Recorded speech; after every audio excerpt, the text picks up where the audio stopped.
भारतीय जनता पक्षाला सुरेश भोरजी जी पत्रकार परिषद घेतली की कामठी मतदारसंघामध्ये 15 दिवसामध्ये जे 12,000 मतदार वाढले हा विषय निवडणूक आयोगाचा आहे, पण त्यांनी पक्षावर ताशेरे ओढले आहे. म्हणून आम्ही या ठिकाणी त्याचं खंडन करण्यासाठी या ठिकाणी पत्रकार परिषद घेतलेली आहे. आणि त्यांनी जे आरोप केले ते आरोप पूर्णतः त्या ठिकाणी खोटारडे आहेत आणि त्यांना त्या ठिकाणी खोटं बोलायचं त्यांना सवयच आहे. खोटे नाटक कागद हातात घेऊन फिरायचे आणि लोकांना दाखवायचे, हा त्यांचा उद्योग नेहमी त्या ठिकाणी सुरू होतो. त्यांनी आरोप केला होता की 12,000 मतदान वाढलं आहे मागच्या 15 दिवसात आणि निवडणुकीच्या अगदी तोंडावर मतदान वाढलं होतं आणि त्याच मतदानामुळे भाजप त्या तिथे जिंकू शकली. काय वाटतं? हा निवडणूक आयोगाचा विषय आहे.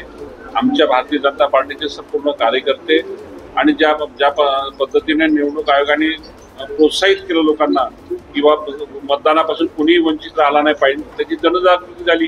आमच्या पक्षातल्या कार्यकर्त्यांनी त्याची जनजागृती केली. मतदार वाढले त्या ठिकाणी 18 वर्षाचे भरपूर मतदार होते, त्यांचं नाव त्या यादीमध्ये समाविष्ट अनेक लोकांचं समाविष्ट होतं, ते त्या ठिकाणी करण्यात आलं आणि सर्व त्या ठिकाणी पुराव्यासहित त्या ठिकाणी आहे.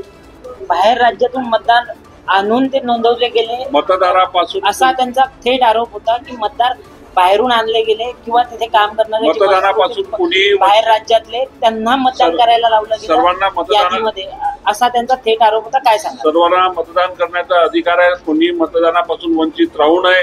या ठिकाणी त्यांचे पुरावे असेल, त्यांचं आधार कार्ड असेल आणि सर्व पुरावे देऊनच ते मतदार ऑनलाईन ते असं होत नाही की कोणी पुढचा आला. त्यांनी असाही आरोप केला आहे की आम्ही माहितीच्या अधिकाराखाली त्यांनी मागवलेले कागदपत्र ते आयोगाने दिले नाही. भाजप जाणून बुजून आपले मतदान वाढवण्याचं काम करतात. काय सांगतात? सुरेश भोर नेहमीच खोटंच बोलतात. आता तुम्हाला माहित आहे की त्यांनी शासकीय जागेवर मोठ्या प्रमाणामध्ये अतिक्रमण केलं होतं. शासनाने ते पूर्ण अतिक्रमण काढलं. करोडो रुपयाच्या जमिनीवर त्यांनी त्या ठिकाणी उत्तर वेगळ्या पद्धतीने ते नेहमी खोटे बोलतात. ते नेहमीच त्या ठिकाणी खोटे बोलतात आणि नेहमी आरोप प्रत्यारोप त्या ठिकाणी करत असतात. कसं आहे, त्यांचा आरोपच मुळात त्यांनी जो आरोप केला की 15 दिवसात 12,000, मी त्यांना सांगू इच्छितो की 15 दिवस नाही, उलट तर असं की 30/8/2024 पासून ते 29/10/2024 पर्यंत प्राप्त झालेल्या अर्जापैकी किती झाले दिवस त्यांनाच कॅल्क्युलेट करायला लावा. त्याच्यामुळे मोघम माहितीच्या आधारे आरोप करणे आणि वरच्या नेत्यांना खुश करणे एवढाच भोयरांचा प्रयत्न होता.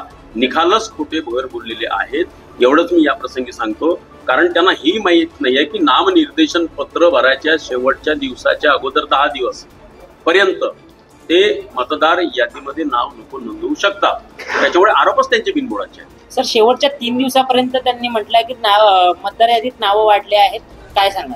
मगाशी सांगितल्याप्रमाणे की जसा जसा टप्पा निवडणुकीचा जवळ येतो तेव्हा प्रत्येकाला असं वाटते की माझं नाव मतदार यादीमध्ये आलं पाहिजे. त्याच्यामुळे सगळ्या राजकीय पक्षाचे कार्यकर्ते असतील, इतर सगळ्या सामाजिक संघटना असतील, त्या मतदार नोंदणी करता त्यावेळेला अग्रेसर असतात आणि त्याच्यामुळे मतदान वाढतंय. साधी प्रक्रिया. सुरेश भोयर यांनी एक यादी प्रसारित केली होती माध्यमांच्या समोर.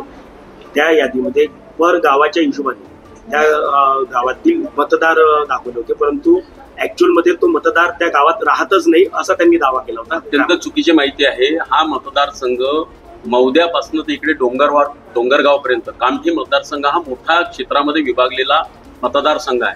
त्या मतदारसंघामध्ये काम करण्याकरता बाहेरच्या राज्यातून आलेले लोक सुद्धा या ठिकाणी स्थायिक झालेले आहेत.